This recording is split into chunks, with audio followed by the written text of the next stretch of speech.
esta conversación forma parte de una serie dedicada a pymes en el marco de un proyecto que apoya a la Asociación Popular de Ahorros y Préstamos, APAP, en colaboración con Barna.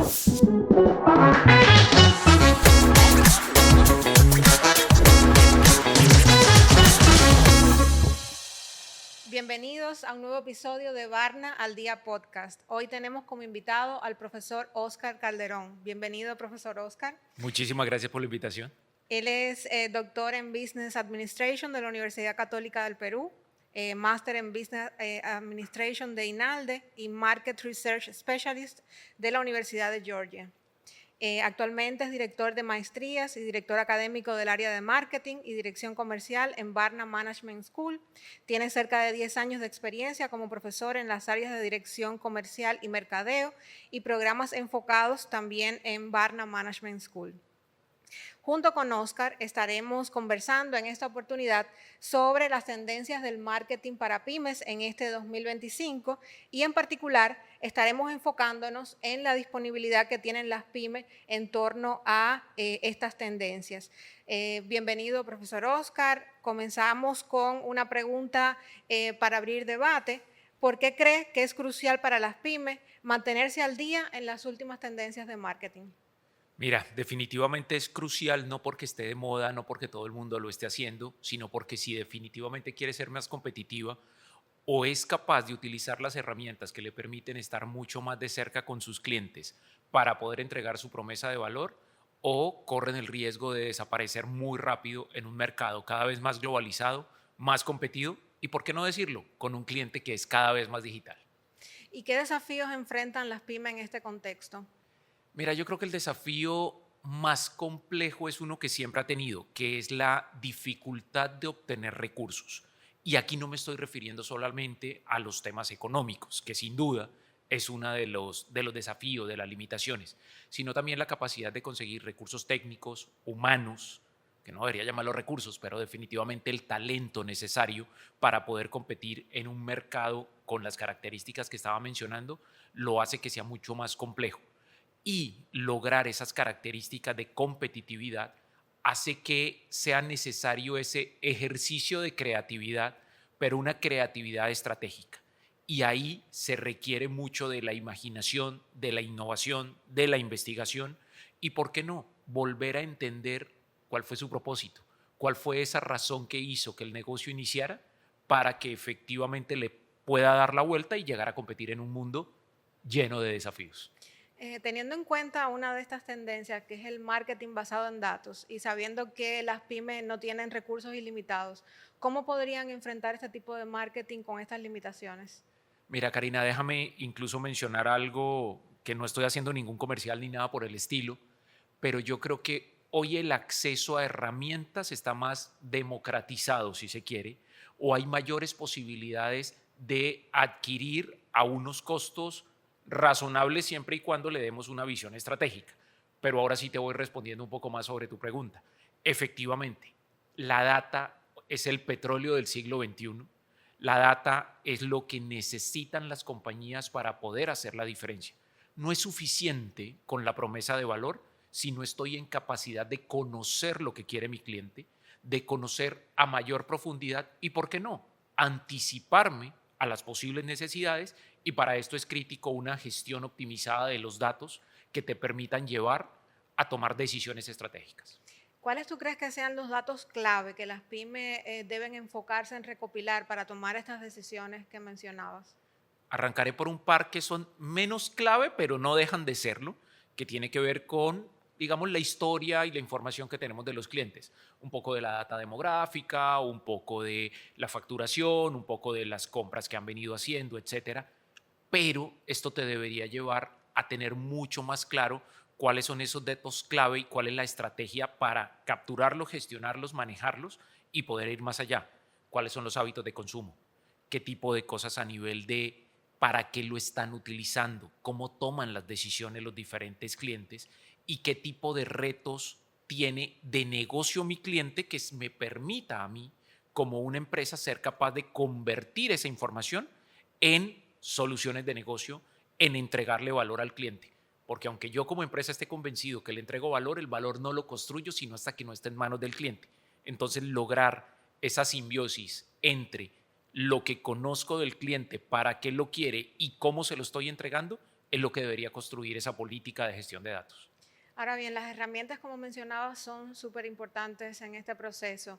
¿Tienes algunas recomendaciones particulares para los dueños de pyme y los directivos que nos siguen? Buena pregunta. Voy a ser muy general dentro de lo que estamos haciendo. Yo creo que, a ver, Google, Microsoft ha logrado generar un conjunto de herramientas que son interesantes para hacer analítica de datos, que te permiten hacer algunos temas específicos y tienen con un nivel de accesibilidad bastante bueno para las diferentes empresas. Yo particularmente también me atrevería a decir que las empresas, en la medida que decidan hacer una participación activa y estratégica en redes sociales, se apalanquen y aprovechen las herramientas que le ofrecen también estas mismas redes para poder dar un funcionamiento estratégico. Y para no poner nombres y apellidos en temas adicionales, herramientas de analítica de datos se vuelven críticas. Hay herramientas que están como tal en el mercado, pero voy a decir algo que va un poquito en contra de mis múltiples años como vendedor de tecnología, que también lo tuve previo al lado académico, y es más que la herramienta en sí mismo, es más importante el tener clara la estrategia, el tener claro para qué lo quiero, y de alguna manera la herramienta termina siendo una respuesta a eso que yo mismo estoy definiendo. Hablábamos de redes sociales y en estos entornos el contenido es el rey. Totalmente. ¿Qué ejemplos de contenido interactivo y de valor ha resultado más efectivo para lograr mejores resultados de marketing? Mira, yo soy alguien que siempre digo que si algo han aportado las redes sociales en particular es la posibilidad de tener una comunicación real con el cliente. Hoy en día, si tú no generas, si tú no gestionas contenido realmente interactivo donde le permitas al cliente ser parte de, no solamente ser un, digamos, pasivo dentro de lo que está recibiendo, sino la capacidad que puedas tener de generar ese nivel de interacción con el cliente. Un cliente que está comprometido contigo no es solamente un tema de compra. Un cliente que está comprometido contigo también te empieza a aportar información, algunos insights, ¿por qué no?, de qué está sucediendo y de cómo lo están manejando.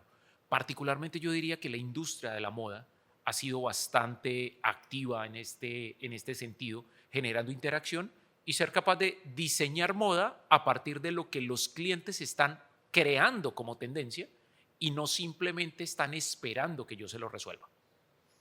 Esto lo podemos enlazar con el concepto de social commerce. ¿De qué manera las pymes pueden comenzar a tener más éxito en ventas por redes sociales? Mira, sin duda alguna, tú lo fuiste respondiendo dentro de lo que estamos haciendo. En la medida que yo genero contenido interactivo, en la medida que yo soy un ente social más allá de una marca, de que Ujú. puedo generar esa interacción constante y permanente con mis clientes, con mis posibles clientes y con aquellos que probablemente hoy no lo sean, pero que estoy, como diría, ahí me voy a un concepto de Google, el Zero Moment of Truth, en que yo estoy empezando a atacar o a influenciar o, por qué no, a generar ese nivel de reconocimiento en prospectos que ni siquiera hoy lo son, pero que estoy teniendo la capacidad de identificarlos y de llegar a ellos desde un principio. Es crear esa relación social que me permita llevar a desarrollar posibilidades de un comercio electrónico o de un social commerce, como bien lo estaban mencionando. Ahora bien, dadas las múltiples redes sociales con las que interactuamos, los dueños de negocio o los directivos de pyme o las áreas de marketing a veces se encuentran en la disyuntiva de por cuál apostar, porque a veces no pueden apostar por todas. Entonces, según el tipo de negocio y tu experiencia en el tema, ¿cuál red social recomiendas para cada tipo de negocio? Mira, más que decirte cuál red o cuál tipo de negocio, yo te diría, piensa local o incluso piensa global, pero ejecuta local. Ujú, Entiende en dónde están los clientes a los cuales tú quieres llegar. Instagram no es el único medio. ujú. Hay otras opciones. TikTok puede ser una herramienta muy interesante si quieres realmente estar mucho más cerca, pero va a depender de quién es tu cliente, de cuáles son sus comportamientos y qué tipo de cosas están haciendo. de una o de otra manera en el mundo digital, el cliente y el mercado son los que te dicen cuáles son los caminos hacia los cuales apuntar. Yo particularmente, pero quizá por el mismo sector en el que estoy, desde el lado de educación, soy un fanático de LinkedIn, donde el generar un contenido de valor y un contenido con alto nivel de profundidad hace la diferencia. Pero no todas las empresas están en este mundo. Y probablemente el ser capaz de generar algo divertido, ni siquiera utilizaré la palabra viral porque esto ya viene hacia otra definición, pero algo divertido que te permita acercarte y tener un comportamiento y una cercanía como tal a tu cliente, puede llegar a ser el tipo de solución, por llamarlo de alguna manera, o de estrategia o de táctica para estar mucho más cerca de tu cliente.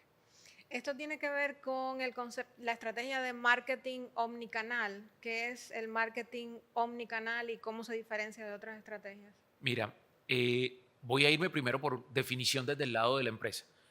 La omnicanalidad no es más que la capacidad que yo tengo de atender al cliente por diferentes canales, para no complicarme demasiado. Sin embargo, al cliente la palabra omnicanalidad no le importa mucho. ¿Por qué? Porque al cliente lo que le importa es la consistencia de la experiencia que reciba sin importar el canal por el cual se ha atendido. Entonces, lo que yo tengo que hacer como empresa para ser capaz de manejar una buena estrategia de omnicanalidad es lograr esa consistencia en todos aquellos canales donde yo decidí participar, bien sea en tienda física, si la tengo, bien sea en mundos digitales, bien sea en plataformas sociales, bien sea dentro de mecanismos de compra, pero también en los posteriores a la compra, que cada vez son más importantes, también yo tengo que mantener esa experiencia consistente para que efectivamente la estrategia de omnicanalidad haga sentido. Ahora, para PYME, ¿cómo logramos un marketing sostenible en el tiempo y de acuerdo a la estrategia que usen, ¿no? Definitivamente, a ver, yo creo que el factor número uno de la sostenibilidad, y creo que a veces es necesario que lo recordemos en todas las compañías, es entender cuál fue el propósito por el cual creamos esto. Los negocios no se hacen solamente para hacer dinero, bienvenido sea, no me estoy quejando del tema, pero poder entender qué fue lo que yo quise resolver, cuál fue el propósito como tal de la compañía. Y en la medida que yo lo logre, efectivamente estoy cumpliendo, pero además, si estoy conectado con necesidades sociales específicas, con compromisos sociales puntuales, y por qué no mencionarlo, cada vez más importante, temas ambientales, definitivamente van a hacer sentido dentro de esa estrategia de sostenibilidad. Pero todo vuelve y arranca, como decía Simon Sinek, todo empieza por el why. ¿Cuál es ese propósito con el que yo arranqué la empresa para poder ser capaz de entregar el valor? La promesa de valor no cambia en el tiempo o tiene cambios ligeros. Lo que cambia es la forma o la omnicanalidad, si queremos, o el canal en la cual yo se le entrego a mis clientes. A veces la experiencia de los negocios puede convertirse en una jungla donde gana el más fuerte. Sin embargo, los principios de ética también deben permear el marketing. ¿Qué beneficios tangibles tiene el marketing ético, sobre todo para las pymes? Lo primero es que la transparencia es uno de los componentes más críticos hoy en día. El cliente lo exige, el cliente lo pide, el cliente está dispuesto a perdonar un error siempre y cuando sea capaz de ver la transparencia con la cual tú estás trabajando. Yo diría que no hay nada más peligroso en este sentido que tratar de vender algo falso, de ser lo que no eres y demás, o de, para ir más profundo, comportamientos no éticos, porque el cliente, primero, no te lo perdona, segundo, lo va a reconocer y entender mucho más rápido de lo que está haciendo, y eso va a ser parte de aquello que juega en tu contra. Ser responsable, ser cercano al consumidor, ser cercano a la sociedad, tener un buen comportamiento acorde con el ambiente, tener estrategias de sostenibilidad y no simplemente de greenwashing, definitivamente paga. Hace unos años los clientes estaban dispuestos quizá a pagar un poco más por esas diferencias. Yo creo que hoy en día es una exigencia, es una necesidad y es una condición mínima de mercado que efectivamente se puede lograr y hace la diferencia. Nuestra audiencia PYME va a agradecer que nos des como cierre tus tendencias top para este 2025 en marketing. ¿Cuáles crees Bueno, que sean? yo creo que hay un par que tú las mencionaste incluso antes que yo. Definitivamente la gestión de la data. hay una tendencia que cada vez es más fuerte y quizá ahí le voy a hacer un poco más de énfasis, que tiene que ver qué estás haciendo a nivel de optimización en buscadores, pero para la voz. No es que el cliente se esté volviendo más perezoso, pero cada vez escribe menos, cada vez hace mayores búsquedas por temas de voz y tú tienes que estar preparado para poder enfrentar ese tipo de realidades que están surgiendo. El cliente aprende desde Alexa en su casa, pero ya lo exige para todo tipo de comportamientos y sí o sí vas a tener que estar participando y trabajando en este tipo de cosas. Omnicanalidad, pero en omnicanalidad yo quiero hacer un poquito más de profundidad en gestión de la experiencia del cliente. Ya no es suficiente con las estrategias de buscadores de SEO, sino que ya se está hablando de SXO, donde la gestión de la experiencia del consumidor es crítica. Y temas que pueden sonar tan sencillos como ¿qué estoy haciendo yo para que la búsqueda sea más rápida, la interacción a nivel de teléfono móvil, que es donde se están haciendo la mayoría de interacciones, genere un nivel de experiencia para el consumidor y hace que sea crítico?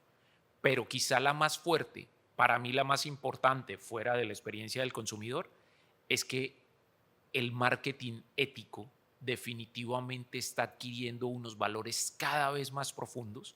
El cliente ya lo está exigiendo de una manera cada vez más fuerte, así que volver al propósito, volver a aquello que nos hizo especiales y que ojalá nos haga diferentes, es lo que va a permitir que la pyme siga funcionando, siga subsistiendo y, ¿por qué no?, siga creciendo, entregando el valor que decidió darle al mercado. ¿Tiene algún último consejo que darle a los dueños de pyme que están comenzando, explorando estas tendencias? Que no le tengamos miedo a equivocarnos, que podamos jugar un poco de asumir riesgo. Yo diría, asumamos la gestión de los riesgos, no es equivocarnos porque sí. Un error del cual aprendemos definitivamente nos lleva a un aprendizaje, pero que no le tengamos miedo a innovar, a podernos equivocar en el camino, a poder ajustar las cargas dentro de lo que se está haciendo. Pero eso sí, equivoquémonos rápido y barato, de tal manera que permita justamente aprender de esos errores, gestionar esa innovación y poder asumir riesgos que te lleven a ser más importante en lo que decidiste hacer como mercado. Muchísimas gracias, profesor, por toda esta información que ha aportado en el podcast. Les damos las gracias por escucharnos y esperamos que se conecten nuevamente con Barna al Día Podcast. Recuerden que pueden escucharnos por Spotify, Apple Podcast y Google Podcast como Barna al Día.